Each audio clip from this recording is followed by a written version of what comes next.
afternoon, wherever you're watching us from. This is yours truly, Mr. Panuka, right here at Panuka Farm in the outskirts of Lusaka, Zambia. So today, I just want us to quickly touch on something, about farming and best infrastructure that we've actually covered quite extensively, I think, on a number of our, videos and also on our social media, platform, especially Facebook. And that is the pace and the quality of best infrastructure that you actually need to put together on the farm. There are a number of times that usually when we actually start, farms, you want to compromise on the quality of your best infrastructure to try and fit your pocket. It kind of makes pretty, good sense. But I think from our little experience, farming for the last 4 or 5 years, I think there's more value in making sure that once you actually invest in something, it's got to be durable, so that you avoid reworks or redoing, rebuying, stuff, especially, best, infrastructure. And I think one other dimension to that is the issue of avoiding, what I call experiments.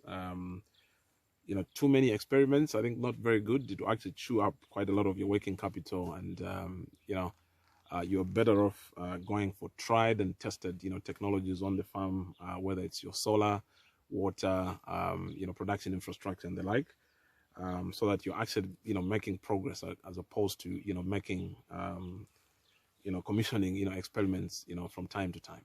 So speaking from experience, this shade net that you actually see here, was actually a huge experiment that we did just when we were trying to transition from open field into protected, production environments. So the dimensions of this is, 40 by 10, 400 square meters. So we actually constructed, a greenhouse out of this. But then, this actually collapsed, twice. Okay. Much as you actually see that now it's productive, we just had to transform this. We didn't despair. But then we learned quite a huge lesson that, experiments can actually turn out to be extremely very costly. And that's the more reason we had to move now into a tried and tested technology of, greenhouses. So after that lesson on trials, this is why we now moved into tried and tested technology in terms of greenhouse infrastructure. And we've never, looked back. I think this has actually worked, for us. So I hope you can actually pick the lesson, I think, on the issue of experiments. You really have to lessen that. Otherwise, you keep spending on, best infrastructure because you're buying cheap, and then things are actually not working out for you. Sometimes I think it's better for you to actually wait to have the funds for something that is tried and tested in terms of the technology, as opposed to, doing shortcuts.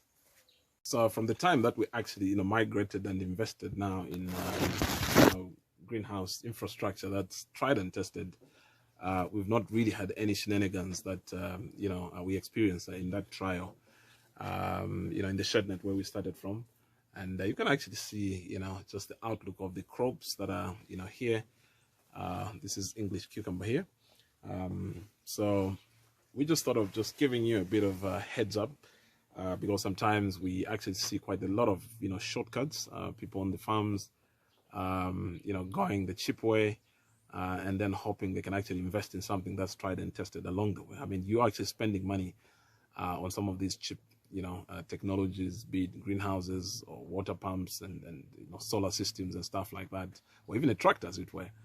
You probably have to wait until you've got the money for something that's actually going to last for, some very good, years in your farming journey.